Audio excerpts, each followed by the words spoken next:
AI is incredible. It can teach you how to fry an egg and even write a poem, pirate style. Yarr! But it knows nothing about your work. Slackbot is different. It doesn't just know the facts. It knows your schedule. It can turn a brainstorm into a brief. And it doesn't need to be taught. Because Slackbot isn't just another AI. It's AI that knows your work as well as you do. Visit slack.com/meet Slackbot to learn more. This podcast is brought to you by TeamTrade, a digital solution that helps you hire, optimize, and retain employees. Using psychometric assessments to identify more than 100 professional mindset traits, it gives instant reports you can use to build high-performing teams. Get 2 free profiles today, no commitment, no credit card required, at teamtrait.com. TeamTrait.com. Welcome to the Manage Smarter podcast with hosts C. Lee Smith and Audrey Strong. We're glad you're here for discussions on new ways to manage smarter, hire, develop, and retain talent, improve results, and propel team performance to new heights. This is the Manage Smarter podcast. Lee, you asked me a question once. You said, can you be a conflict-averse person and still be an excellent leader? And I mean, we've run across a few people over the years like that. My answer is no. Well, and that thing is, I've coached them, I've worked with them, I've employed them. And candidly, to a person, none of them have been effective. So does that mean that they could have been coached differently or motivated differently? Well, we're about to find out, but I'm skeptical. So we'll see. Yeah, we have all kinds of things to talk about because the topic today is about difficult and nuanced conversations. This is going to have a lot of meat on the bone. So welcome to Manage Smarter, everyone. Thanks for coming and listening. My name is Audrey Strong. I'm the Senior Vice President of Communications at Sales Fuel. And I'm the CEO and founder of Sales Fuel. And our expert today, Dan Tocchini, has been helping leaders bring some more magic onto their teams for more than 35 years, worked with executive teams from Interstate Batteries and ESPN to Smarty Pants Vitamins and Impulse Space, as well as nonprofits, including Homeboy Industries and Defy Ventures. Dan gives a no-fluff approach. That's what I think we need with this topic. By helping transform teams without any pixie dust. He doesn't sprinkle that around. Just courageous leadership, creative conflict resolution, and relevant restructuring. He says no conversation is too difficult, no situation too conflicted. So I expect, Dan, this is going to be an extremely pleasant conversation. Well, you could be pleasant while we talk. I think that's part of being able to have the conversation, right? Is to create a mood where people want to have it. Exactly. I mean, you can hold people accountable without being an asshole, right? That's right. And you save that. My grandfather used to say, you only use the chainsaw when you need it. Oh. So start with a scalpel. I don't know what line of business was he in. All right. So when we were doing our show prep, we love doing our show prep. Lee and I were tossing around terms: avoidance people, fear people, conflict angry avoidance, people, people who ignore corrective actions and performance improvement plans. It's like, where do you want to start, Dan? It's all there. It's a big bowl of mess. Yeah, I mean, really, what motivated you to actually become an expert in this topic? There has to be some story somewhere in your past or whatever. That's a good question. I grew up in a very conflicted home. My mother was a schizophrenic. Oh my goodness. And manic depressive. So tough childhood, and learned to connect with her, but I had to be very forthright. And just because of her particular mode of operandi. And then as I got older, we went through a divorce with the family and all that. And I'm the oldest, so I ended up navigating a lot of those waters. And I came out pretty traumatized. I went through a cocaine addiction, and coming out of that, it took, I've been clean now 42 years. Congratulations. But when I was a kid, coming out of that, you have to hear some pretty tough things. And I found those things to be extremely valuable. Most of them, the most valuable ones, came from my wife, who for up until the point that I got clean, was withholding, right? And when she got real, just raw and honest about what was working and not working and just what she was willing to put up with from then on, it made a huge difference. I stopped and started to think about what I really valued and what it was going to take for me to actually to recreate the trust I'd destroyed. How did you draw her out to get the information that you needed to succeed? Uh, well, you know, she's pretty vocal. We're both Latin. Okay. She's so, but to your point, I carried a double life for a number of years, and when I confessed, this is the biggest turnaround. When I confessed everything I'd been doing up until that point. We had been married 5 years and dating been together for 10 years. And we've now been married. We've been together for 50 years now, 51. Wow. So, Yeah. but at that point, I, I confessed my uh, in dalliances, uh, double life leading with drugs and other things. And because she was wondering how I made the money I made, and very few people came through my business, and I was laundering money, and it was just a mess. And I confessed, and I remember she started asking very specific questions of what I had done. She wanted to know with whom, how much, if it was a woman, are you in love? Why'd you do this? What, like really deep questions. And I got so upset. I was going to storm out of the room, and I turned up to move out of the room and to storm out and throw a little tantrum. And she said to me, "So are you confessing for yourself because you want to relieve yourself of the tension, or are you confessing for me? Because it seems like so much of this has been about you."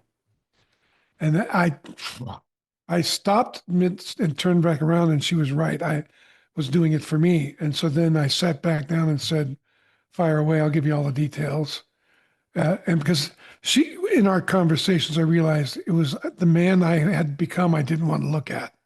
The choices I had made, what had it revealed about my own struggle, all of that, I didn't want to see it. And her willingness to have that conversation made a big difference. And, she forgave me, but we lived in separate rooms for quite a while because she didn't know if she wanted to remain in the marriage. Mm-hmm. And there was an event that kind of led off of this. We'd meet every morning. I had a son who was 1 year old. He's now 42, 43. And we'd meet every morning and have breakfast and talk. And then I'd go off to work, and I was working in a company called LifeSpring. So I was teaching people how to communicate. The irony in this is profound. And she started asking me about, I started asking her about, look, I'm working all this time, and we have this home, and we have a little nest egg, and we're in the negative, and I can't do any more. Will you help? And then we'd get in an argument, and I would be accusing her. Well, you don't want to help. She said, I didn't say that. And back and forth. And this went on.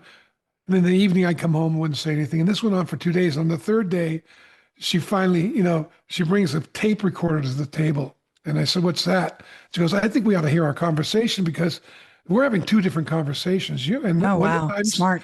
Yeah. You seem to you're not hearing what. And I said, okay, turn it on. So we talked, and about 20 minutes in, we get into the argument, and we forget it's on. It goes on. I get up ready to storm out again. She goes, stop! Wait a minute. Let's listen to it. So we run it back.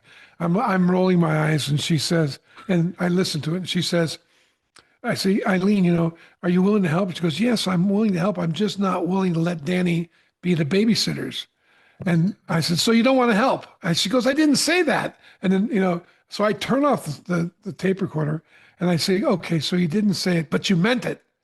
And she started to weep. And then I thought, in my street mind, she's now trying to manipulate me. And so I think to myself, well, if she really meant she wants to help, what would she do? So I asked her, okay, so you're going to help? I remember I said these words. So you're going to help Big Shot? What are you going to do? And keep Danny at home. I'm just cocky, arrogant. And she reaches over, grabs her purse, pulls out a 2-page business plan she'd been working on for a daycare at the house called Happy Landing Daycare. And I was staggered because the numbers were great. And by the way, she did it for 9 years and became the ombudsman for Sonoma County or Petaluma, California. And so she did, she just really did it. And I remember thinking, wow, whatever I was making up when she was talking, I was giving her credit for it. And it wasn't her, it was me. And what I was doing is projecting my own sense of lack of integrity onto her. And so I, broke down and asked her to forgive me.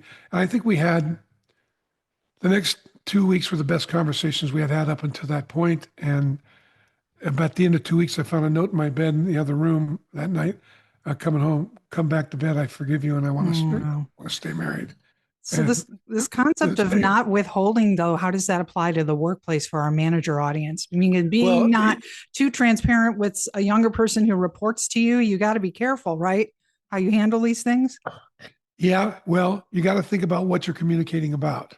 Okay. Like, what's the aim of my communication? What am I here to accomplish? Now, I don't.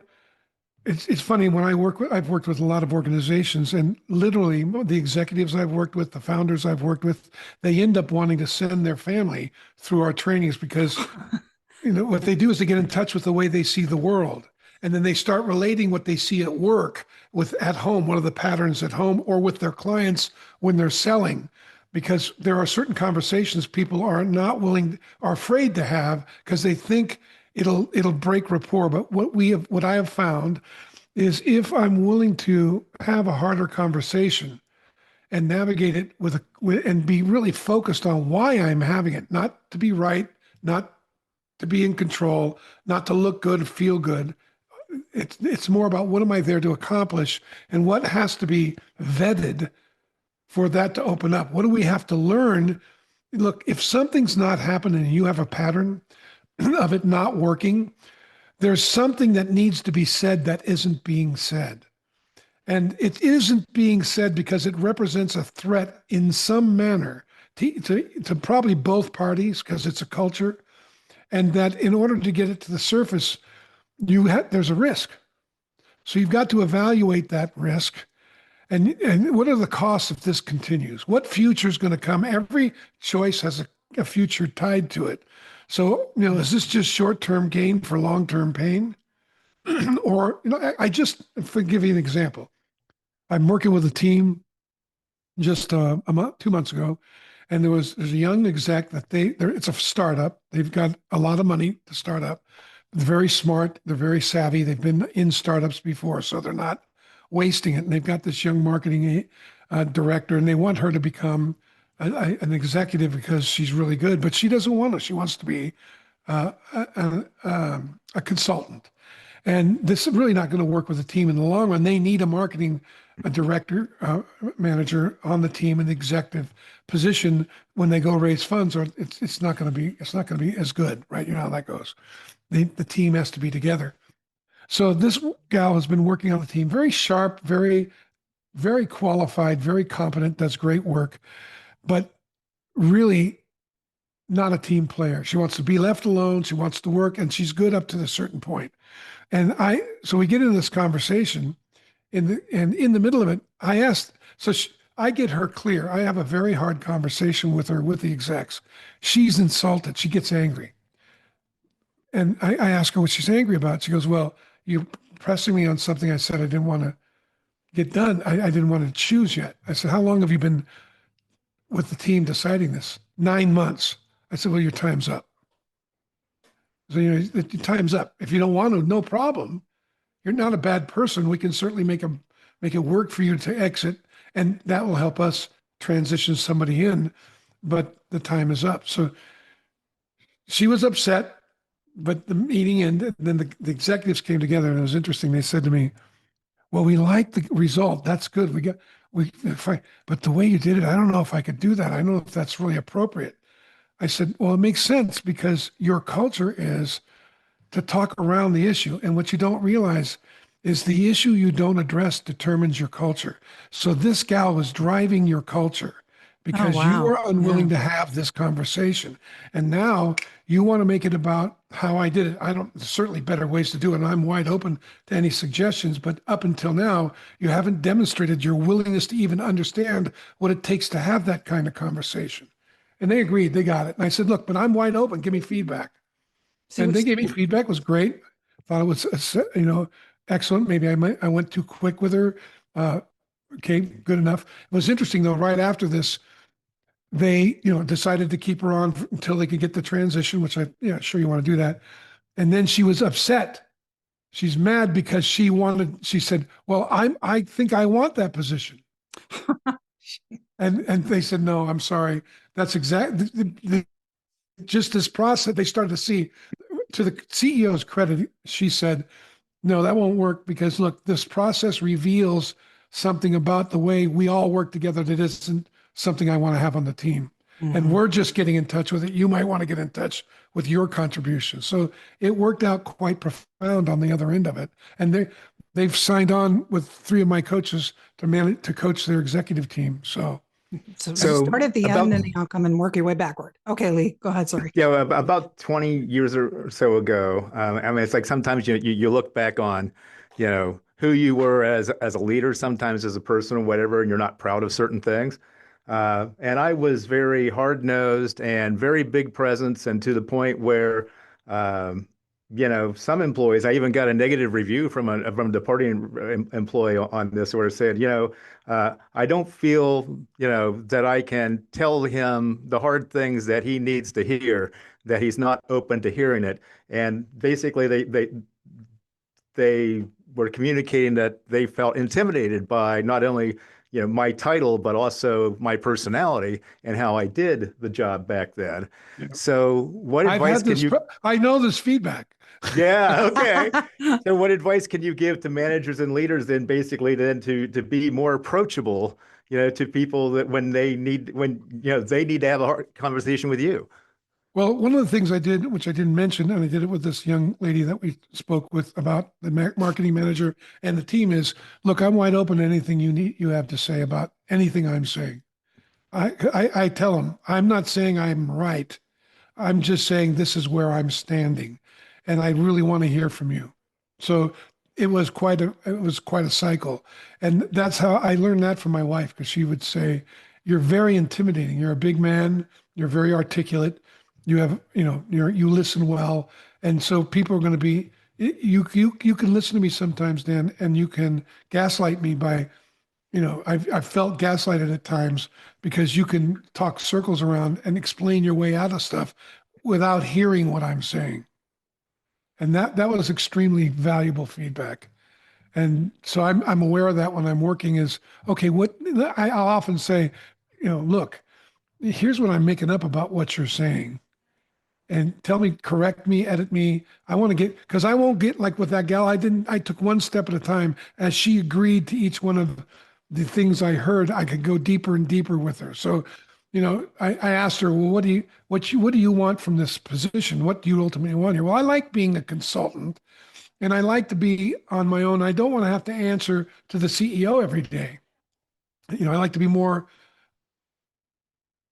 And that, that's going to work for a while. But as we scale up, you're going to have to come closer and closer and be involved. And so there'll be a point when we have to hire somebody. Time I said, so what did you hear me say? And she'd say, as I asked her what she said, I could get closer and closer. But when I delivered the oh, well, then it won't work for you to be here. That was the part I said, what was it about that to the executives that you felt was too harsh or too quick?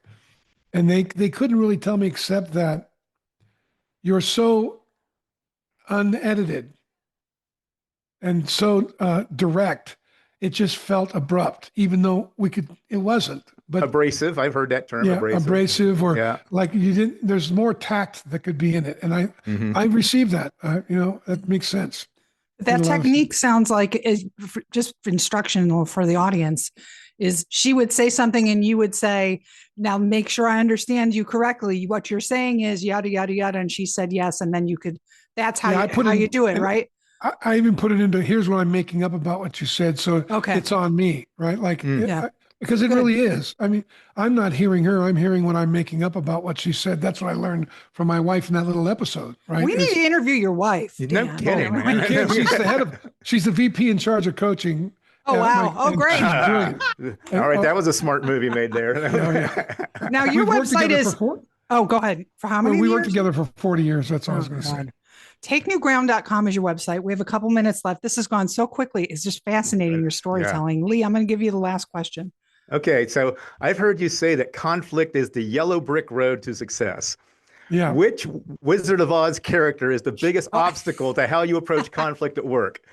The man behind the curtain. Oh, Don't say Toto.